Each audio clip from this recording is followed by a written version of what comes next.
오늘 성경 말씀은 마가복음 8장 31절에서 33절입니다. 예수님이 예루살렘에 입성하기 전에 제자들을 불러 앉혀놓고 자신이 예루살렘에 들어가면 엄청난 고난을 당한 다음에 죽을 것이라고 말씀하셨습니다. 이때 이 말씀을 들은 베드로가 어떻게 했습니까? 펄쩍 뛰었다고 합니다. 왜냐하면 그를 비롯한 당시의 어느 누구도 그런 생각을 해본 적이 없었기 때문입니다. 그가 얼마나 놀라고 당황했었는지 그 말을 듣자마자 그는 예수님을 꼭 붙들면서 항의까지 하였습니다. 사실 말이 좋아서 항의지 이 단어의 뜻은 비난하다, 꾸짖다 라는 뜻입니다.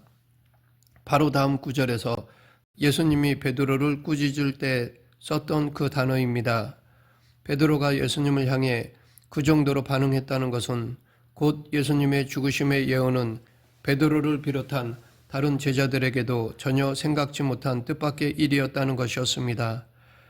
이것은 제자들뿐만이 아니라 유대 사람들의 상식으로도 메시아가 고난을 받는다는 것은 있을 수 없었습니다. 그들에게 메시아는 종말의 때에 구름을 타고 와서 현세의 권력자들을 권좌에서 끌어내리고 심판하는 초월적인 능력을 가진 분이었습니다. 당시 고대 그리스 신화에서도 신이란 어떤 움직임이나 격정도 없는 존재로 묘사되었습니다. 예를 들면 아리스토텔레스는 말하길 신이란 자기는 움직이지 않으면서 다른 존재들을 움직이게 하는 제1운동인이라고 하였습니다. 그런 신이 어떻게 감정이나 열정 또는 충동을 가질 수 있을까요? 더욱이 어떻게 신이 고난을 받을 수 있을까요? 그런데 복음서는 하나님의 아들 예수, 즉 신을 설명하는 데 있어서 기존의 신에 대한 이해를 무시하였습니다.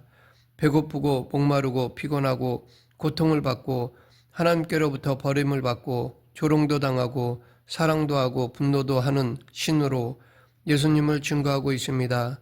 그러하기에 당시 이 복음서를 읽는 사람들은 당혹스러웠을 것입니다.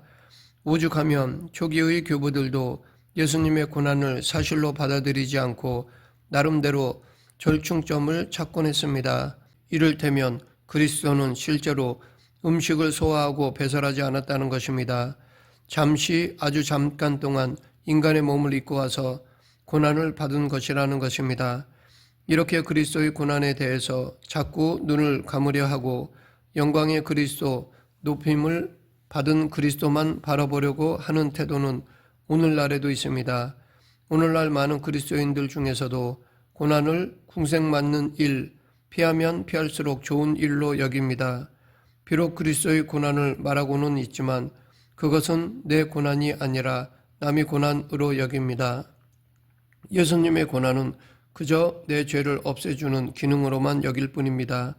오늘날 기독교인들은 아주 적극적으로 고난에 대해서 무감각해지는 비법을 터득하려고 합니다. 이런 사람들은 자기도 모르는 사이에 고대 헬레니즘의 스토아 철학자들의 생각을 따르고 있는 것입니다. 이것은 올바른 그리스도의 정신이 아닙니다. 스토아 철학자들은 아리스토텔레스의 감각도 격정도 없는 신의 이해를 바탕으로 윤리를 만들었습니다. 즉 모든 사람은 감각이나 격정이 없는 신의 성품을 타고 태어났으므로 인간에게서 가장 옳은 것이란 모든 격정이나 열정으로부터 벗어나서 마음의 평강을 얻는 것이었습니다. 그것을 그들은 아파데이아라고 했습니다. 이 경지는 고난 따위에는 무관심한 상태를 의미합니다. 이것은 아주 냉정한 것입니다. 영어로 무관심이라는 단어가 세페시입니다. 거기서 아파데이아가 나온 것입니다.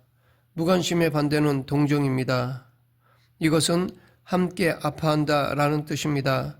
그러므로 아파데이아의 경지는 누구하고도 아파할 수 없는 무관심한 경지를 말하는 것입니다. 이렇게 무관심의 경지에 다다른 사람들은 자신이나 타인의 고난에 대해서 아무런 느낌도 갖지 않습니다.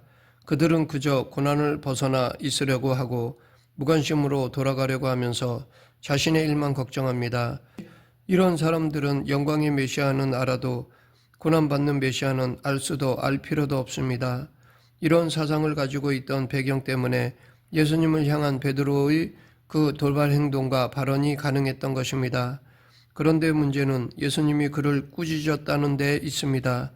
이것은 그 시대를 대표하는 철학이나 인간의 반하는 생각과 행동이 예수님에게 있었다는 뜻이기도 합니다. 이것이 오늘 우리가 믿는 예수 복음인 것입니다. 오늘 본문 33절에서 예수님은 잘못된 생각을 갖고 사는 베드로를 꾸짖으셨습니다. 예수께서 돌이키사 제자들을 보시며 베드로를 꾸짖어 이르시되 사탄아 내 뒤로 물러가라. 내가 하나님의 일을 생각하지 아니하고 도리어 사람의 일을 생각하는도다 하시고, 그리고 34절에서 베드로와 우리 모두에게 말씀하십니다. 누구든지 나를 따라오려거든 자기를 부인하고 자기 십자가를 지고 나를 따를 것이니라. 그렇다면 여기서 자기를 부인하는 일이 어떤 것인지 어느 정도 알 수 있을 것입니다. 사람들이 제멋대로 짓거리는 자기 멋대로의 편리로서의 부인이 아니고 바로 이런 시대의 윤리적인 정신을 버릴 것을 요구하시는 것입니다. 즉 세상의 가치관을 따르지 말라는 것입니다. 그러하기에 자기를 부인하는 것은 자기를 가치 없게 여기거나 멸시하라는 것이 아닙니다. 그것은 자기만을 생각하고 다른 사람의 고난에 대해서는 무감각증에 빠지는 무관심의 삶에서 벗어나라는 것입니다. 그리고 하나님의 큰 뜻 앞에서 자기를 굴복시키라는 것입니다. 이런 예수님의 삶이 마가복음 14장 36절에 잘 나타나 있습니다. 아빠 아버지여, 아버지께는 모든 것이 가능하오니 이 잔을 내게서 옮기시옵소서. 그러나 나의 원대로 마시옵고 아버지의 원대로 하옵소서.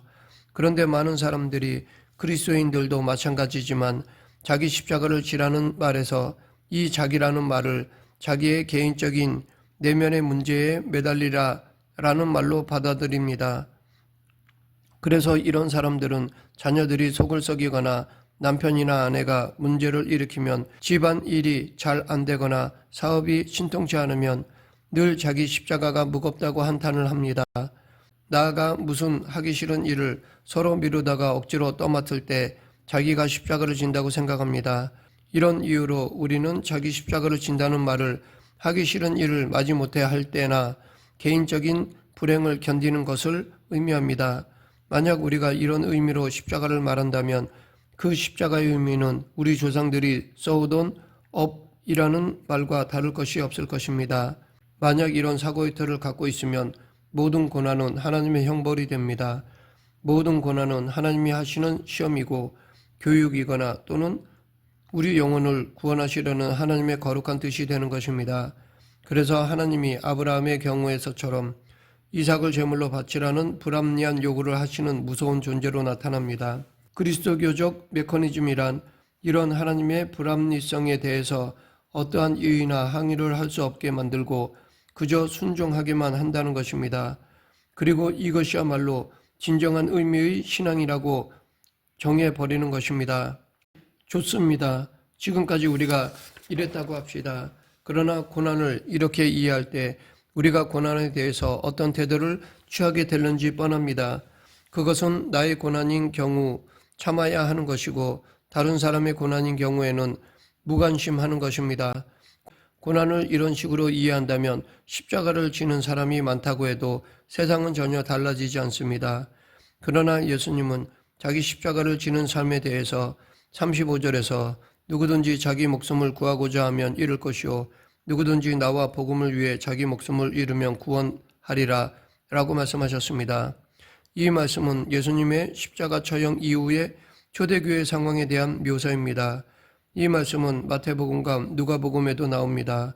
이 셋을 비교해 보면 마태복음과 누가복음에 나오는 나를 위하여가 마가복음에서는 나와 복음을 위하여로 되어 있습니다.